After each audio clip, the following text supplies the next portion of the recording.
Swaddy Cup, my name is Alex Gong, head coach for the Fairtex Muay Thai fighting team. Today we're going to work on the basics, the elementary footwork, movement, and hand position of Muay Thai. Understanding the basics is essential in Muay Thai. Everything that you do from this point on will rely on these basics that you're going to learn today. The fundamentals are everything. Muay Thai is a simple art and keeps the technique simple so we can focus on what's really important: balance, movement, and timing. As you work through these drills we're going to work on today, pay close attention. These are the things that will carry you and you'll be using for every technique you'll be using in the future, from the first round to the fifth round. Let's get going. Okay, now we're going to work on some of the basics getting started. First of all, let's work on our body position. Keep your body nice and relaxed. Before you get going though, I want to remind you, always take the time to warm up. And at Fairtex we take a philosophy of we warm up to prevent injuries. We do a lot of shadow boxing here, a lot of jumping rope, even 20-minute jogs before we get going. And in Thailand, it's really warm, so it's easy for us to keep our bodies warmed. In the United States, it's not as warm, so it's important for us to keep the body warm by particular warm-ups. Towards the end of our training, it's important to do the stretching. We've emphasized more of our stretching and massage after our training sessions. Therefore, we loosen the body up, so the next day when we come to train, we're not as sore. So the general philosophy is warm up to prevent injuries, stretch and massage to prevent soreness. And that's what we try to do. Always be safe though. No matter what, we always try to treat ourselves as though we have the world title fight tomorrow, this weekend, or you want to use the analogy that the 49ers fighting in the Super Bowl or playing in the Super Bowl, and you can't afford to take a scrimmage that injures you and gets you out of the game. So what we always focus on is safety in Muay Thai, safety in training. So when we go to have the big game day, we're 100%, 125%. Let's get started. Okay, assuming that you're warmed up, I want you to keep your body nice and tall as possible. In Muay Thai, it's a nice tall art. We want to be fast and powerful and yet able to move at all times. So if we notice that we start lowering our body to the ground, it slows us down. It makes us slower to block and slower to attack back. So at this natural stance, I just want you to keep your feet shoulder width apart, and all you're going to do is take a step forward with your lead leg. If you're right-handed, I want you to take a step with your left leg forward. If you're right-handed, if you're left-handed, I want you to do everything opposite I'm saying, and that'd be your right leg in front right now. Okay, just nice and relaxed. And notice how my right leg, if you look right now, is on the balls of the foot right there, and my back leg's extended. From this position, I just want you to keep your arms to the side and rock on both feet, on balls of the feet. So you're tapping left and right, left and right. This keeps your balance on both sides of your body, so you're not stuck on one side, you're not stuck on the other, and you're not stable in one position, locked down into the ground. If you're locked like this and you're not moving, it makes you easy to hit. If you move a little bit, you can kick and defend on either side without your opponent knowing which side you're moving from. Okay, so this keeps my weight shifting back and forth. Okay, moving forward right into our hand position. Just keep this position right now. Keep your shoulders straight down, and right bending at the elbows. I want you to keep I want you to actually bring your hands up and do an A-frame, like you're reaching up, like you're going to do a dive, an A-frame, and then just bring your hands straight down. From this position, okay, you want to make a fist, clenching in your knuckles and turning in a little bit. So what I like to do is keep my forearms just slightly exposed. I see a lot of people trying to emulate Muay Thai like this. Be careful doing this because it opens you up for center line attacks, straight line punches. Okay? So again, we want to be careful of being too open, but we keep our arms up. You see our arms like this in Thai boxing compared to a lot of like boxing styles like this. It's because we have a lot of 45-degree angle attacks. Kicks come this way, and if we keep our hand here, the kick could come straight over the hand, push the hand down, and land into the neck. Okay? So the hands are 45 degrees, right above the temple level, nice and tall. Try not to block your eyes with your hands. Keep those hands up. Now, you can keep your hands in fists, or you can keep them open. But before you punch, before you make contact with your fist, you mean to make them locked, nice and clenched, okay? Keep your body relaxed but strong and balanced. So now we have our basics. Our hands are going 45 degrees down to the ground, elbows outwards, and we're on the balls of our feet, nice and relaxed. Let's rock back and forth. Keep your chin down and stay tall. Good, now I'm going to switch stances. Now this is called the southpaw position. Okay, again. This is my normal fighting stance. I'm right-handed, but I like to keep my stance in the southpaw position. You notice how I'm rocking back and forth. Pop. Always try to keep a rhythm. I see a lot of people, they'll keep a rhythm with their feet, but they won't continue it with their arms. So they'll be locked like this, and they'll be moving their body. Make your whole body flow. There's a nice rhythm. Okay? Use your body like a snake charmer would use to distract a snake, and that's how you can make your attack. So if I keep my hands moving, it makes my kicks set up easy. If I move my feet more, my hands will land a little bit easier. Okay? Going back to the orthodox position. Again, always keeping moving. Balance, balance, balance, balance. Now the basics in footwork are this. We're going to go right into moving forward. And this is important in understanding how to move. Our footwork carries everything. Whether I punch, elbow, I knee, or kick, everything is based on my footwork, my position that I stand in. So having the fundamentals to move forward, backwards, left or right are very, very important. Moving forward, when I step forward, I want to continue my position. Right now, I'm in my key fighting stance. I can fire from my powerful side, my right side. I can throw my arms, my lead arms, my jab.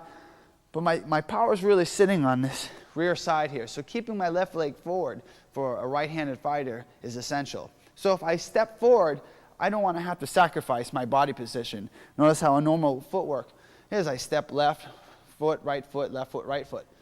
This doesn't work if I want to keep my power guard, my power stance. So if I want to move forward, I have to shift with my lead leg forward and dragging my right leg. Notice how by doing that, I haven't changed my footwork. Okay? Again, watch as I step backwards. I'm going to continue the same type of format. I step back with my right leg, and I drag my lead leg, and I keep that position. Going forward, going backwards. Always being able to stop at any moment and ask yourself, can I attack? Can I defend? Okay, fighting stance, going forward, back, forward, back, forward, back. Okay, good balance. Same thing moving left and right. It's very important to do drills to understand the movement. The ring is in a square format, and I need to be able to follow the ring in any format, any direction my opponent may go.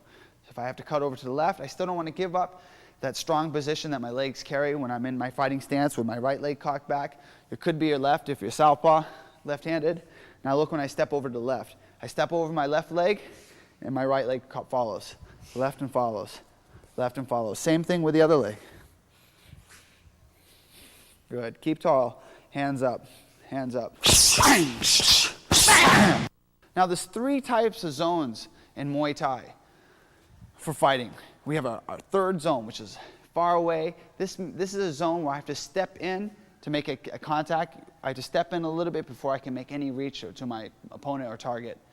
Step in a jab. Step in and kick. This is my long range. Okay, zone 3. And that guard is important for me to keep my hands really high up, chin down, and I have to watch out for those 45-degree angle shots. Because at that far of a range, at zone 3, usually they're going to only be able to come at you with a few straight punches, but mainly 45-degree kicks, long-range weapons, or a straight kick coming in. Okay? But primarily your range is going to come this way. Your angles of attack will come this way. So at zone 3, I've got to be able to keep my guard at 45 degrees. My chin down, my shoulders up a bit, but I still stand tall. I don't want to be doing this, crouching down.